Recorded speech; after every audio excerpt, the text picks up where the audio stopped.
الحمد لله الذي تفرد بالعز والجلال، نحمده ونستعينه ونستغفره ونعوذ بالله من شرور أنفسنا ومن سيئات أعمالنا، من يهده الله فلا مضل له ومن يضلل فلا هادي له، أشهد أن لا إله إلا الله وحده لا شريك له، وأشهد أن سيدنا محمدا عبده ورسوله لا نبي بعده.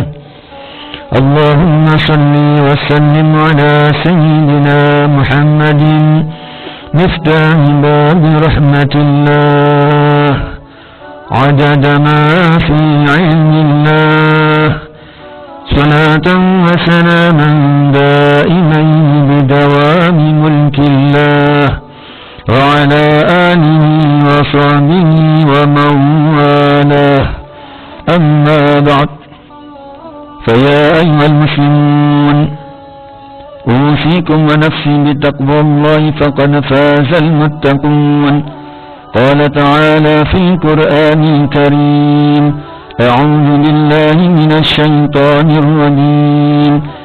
يا أيها الذين آمنوا اتقوا الله وقولوا قولا سديدا يصلح لكم أعمالكم ويغفر لكم ذنوبكم، ومن يطع الله ورسوله فقد فاز فوزا عظيما.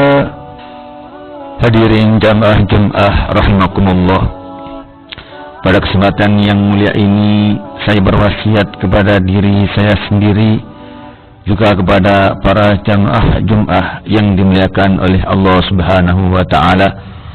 Marilah kita senantiasa untuk selalu meningkatkan ketakwaan kita kepada Allah Subhanahu wa taala, tidak lain dengan selalu berusaha untuk melaksanakan apa-apa yang telah diperintah oleh Allah Subhanahu wa taala, serta menjauhi apa-apa yang telah dilarang oleh Allah Subhanahu wa taala. Begitu pentingnya takwa kepada Allah, sehingga setiap kesempatan khutbah Jumat, para khutib senantiasa mengingatkan dan menyerukan kepada kita semuanya untuk meningkatkan takwa kita kepada Allah Subhanahu wa taala. Bahkan ibadah saat ini yang kita laksanakan, yakni adalah berpuasa, tidak lain supaya kita semuanya menjadi orang-orang yang bertakwa kepada Allah Subhanahu wa taala. Sebagaimana yang telah difirmankan oleh Allah Subhanahu wa taala, Ya ayyuhalladzina amanu kutiba alaikumus syiyam, wahai orang-orang yang beriman, diwajibkan atas kalian untuk berpuasa, kama kutiba alal ladzina min qablikum, sebagaimana puasa diwajibkan atas orang-orang sebelum kalian, la'allakum tattaqun, supaya kalian semuanya menjadi orang-orang yang bertakwa. Lantas, apakah hubungan puasa di dalam membentuk insan yang bertakwa? Hadirin jamaah Jumat rahimakumullah, sebagaimana Allah menciptakan kita sebagai makhluk yang terbaik, Allah juga melengkapi diri kita dengan akal dan nafsu.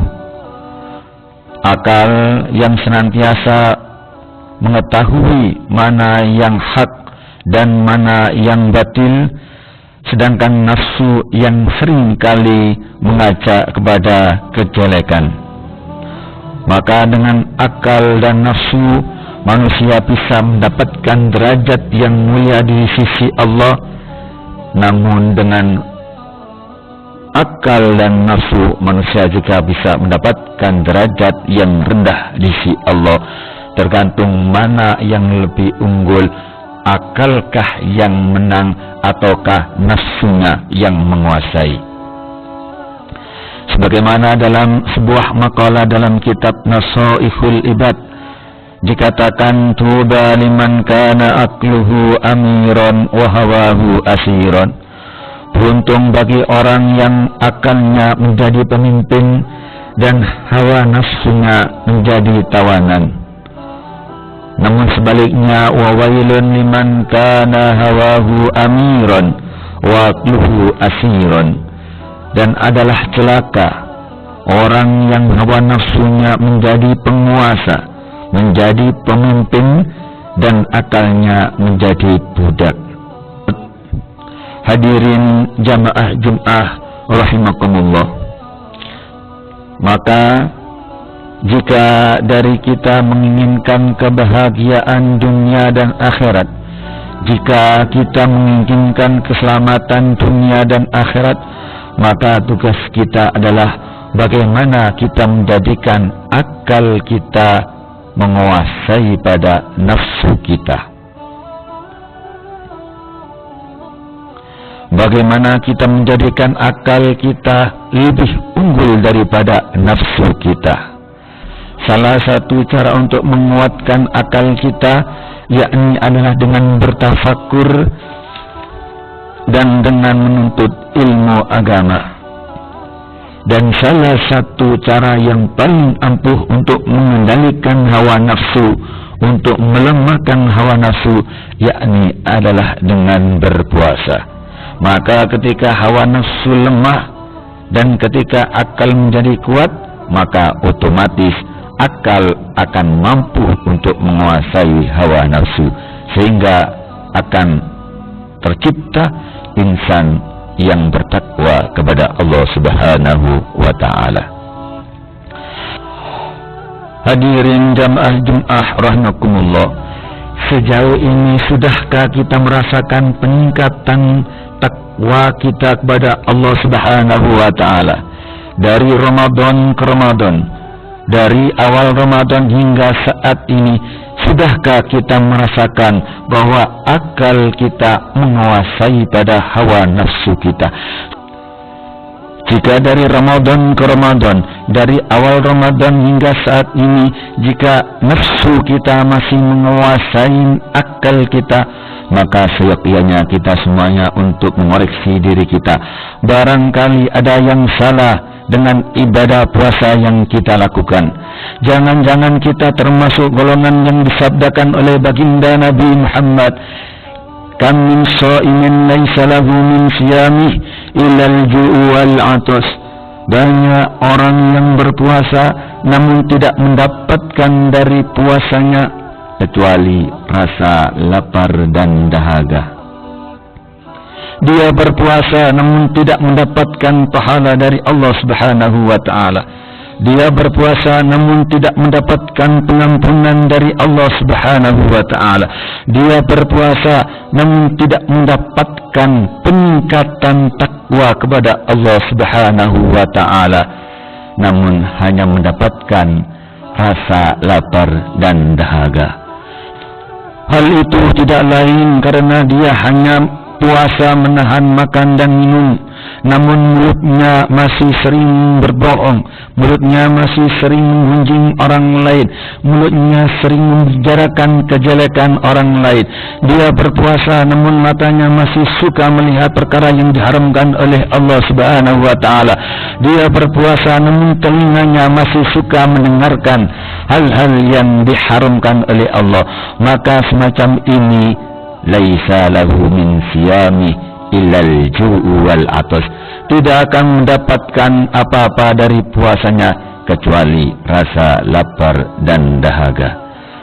Hadirin jamaah Jum'ah rahimakumullah, adalah Imam Hujjatul Islam Abu Hamid bin Muhammad Al-Ghazali, atau yang masyhur dengan sebutan Imam Al-Ghazali. Dalam kitab Ihya beliau menjelaskan adab-adab berpuasa yang seandainya kita lakukan adab-adab tersebut, maka niscaya puasa kita akan menjadi puasa yang penuh dengan kualitas.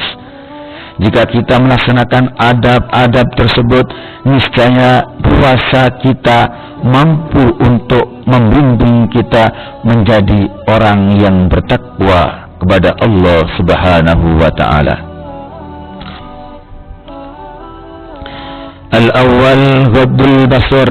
Yang pertama adalah menjaga pandangan.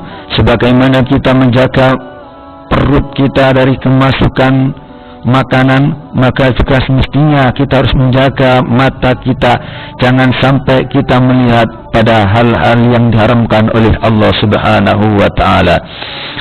Wasani hifzul lisan. Yang kedua adalah menjaga mulut kita, menjaga lisan kita. Sebagaimana kita menjaga mulut kita dari kemasukan makanan dan minuman, maka juga semestinya kita menjaga mulut kita. Jangan sampai mulut kita melakukan kebohongan. Jangan sampai mulut kita membicarakan kejelekan orang-orang lain. Wasalisu kafus sam'i. Yang ketiga adalah menjaga telinga kita, menjaga pendengaran kita. Jangan sampai kita mendengarkan apa-apa yang diharamkan oleh Allah Subhanahu wa ta'ala. Karena sesuatu yang haram untuk diucapkan itu juga haram untuk kita dengarkan. Kemudian warrabi' kafu baqiyatil jawarih an minal yadi warijli anil asami wa anil makarih.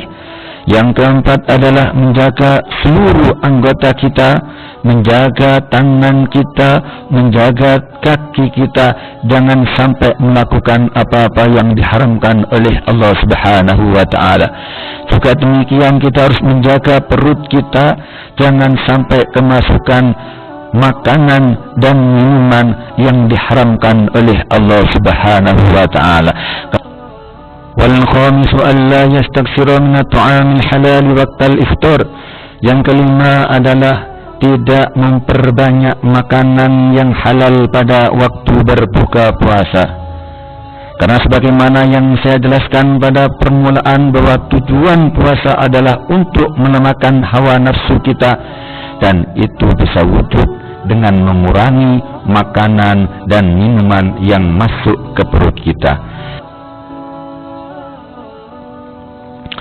Wasadisun ayyakuna qalbuhu ba'da al-iftari muttariban bainal khawfi war raja. Dan yang keenam adalah setelah berbuka hatinya menjadi gelisah antara khauf dan raja, antara rasa takut, rasa khawatir kalau puasanya tidak diterima oleh Allah Subhanahu wa ta'ala, khawatir kalau dia menjadi golongan orang-orang yang tidak mendapatkan apa-apa dari puasanya kecuali rasa lapar dan dahaga. Hadirin jamaah Jumat rahimakumullah, cukup sekian yang bisa kami sampaikan pada khutbah kali ini. Semoga sedikit banyak bermanfaat untuk kita semuanya, menambah ketakwaan kita kepada Allah Subhanahu wa ta'ala, dan semoga bisa menjadikan puasa kita puasa yang berkualitas. Amin amin ya rabbal alamin. A'udzu billahi minasyaitonir rajim.